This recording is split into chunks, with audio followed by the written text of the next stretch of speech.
യഥാർത്ഥത്തിൽ ചരിത്രങ്ങളിലൊക്കെ വലിയ വലിയ അട്ടിമറികളൊക്കെ നടന്നത് കൃത്യമായിട്ട് ഈ അഹ്ലുസുന്നത്തിന്റെ ഗ്രന്ഥങ്ങൾ വായിച്ചാൽ തന്നെ നമുക്ക് കിട്ടും. ഷിയാക്കളുടെ ഗ്രന്ഥമോ ഓറഞ്ചിസ്റ്റുകളുടെ ഗ്രന്ഥങ്ങളോ ഒന്നും പരുതണ്ട. അഹ്ലുസുന്നത്തിന്റെ ഗ്രന്ഥങ്ങൾ, സുന്നി മുജാഹിദ് ജമാഅത്ത്, ഇതിപ്പോ മുജാഹിദുകൾ ഇറക്കിയ പുസ്തകമാണ്. സുന്നികളുടേതും ജമാഅത്ത് ഇസ്ലാമി ഇറക്കിയതൊക്കെ നമ്മുടെ കയ്യിലുണ്ട്, നമ്മളത് വായിക്കാറുണ്ട്. ആ ഗ്രന്ഥങ്ങളിലൊക്കെയും ഈ ചരിത്രങ്ങളുണ്ട്.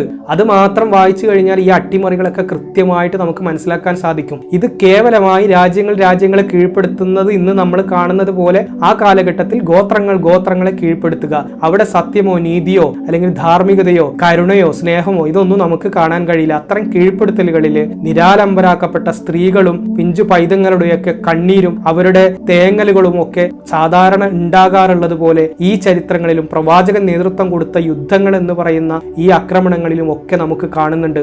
അവിടെയൊന്നും ഈ പറയുന്ന കാരുണ്യമോ സമാധാനമോ നമ്മൾ കാണുന്നില്ല. കുടുംബമായി ജീവിച്ച സ്ത്രീകളെ കുട്ടികളെയൊക്കെ ഈ തരത്തിൽ പിടിച്ചടക്കി ഒരു രാഷ്ട്രം കെട്ടിപ്പടുത്ത് അതിൽ അധികാരം സ്ഥാപിച്ച് സുഖലോലുപതയിലെ ഭൗതികപരമായി നേട്ടങ്ങൾ കൊയ്ത് ജീവിക്കുക മാത്രമാണ് ഉണ്ടായിട്ടുള്ളത്. ഇതിലൊക്കെയും തന്നെ ദൈവം ഇടപെട്ടുകൊണ്ട് ദൈവത്തിന്റെ സമാധാനത്തിന്റെ സന്ദേശം സ്ഥാപിക്കുന്ന ഒരു ഇടപാടും ഇല്ല എന്നുള്ളത് വ്യക്തമാണ്.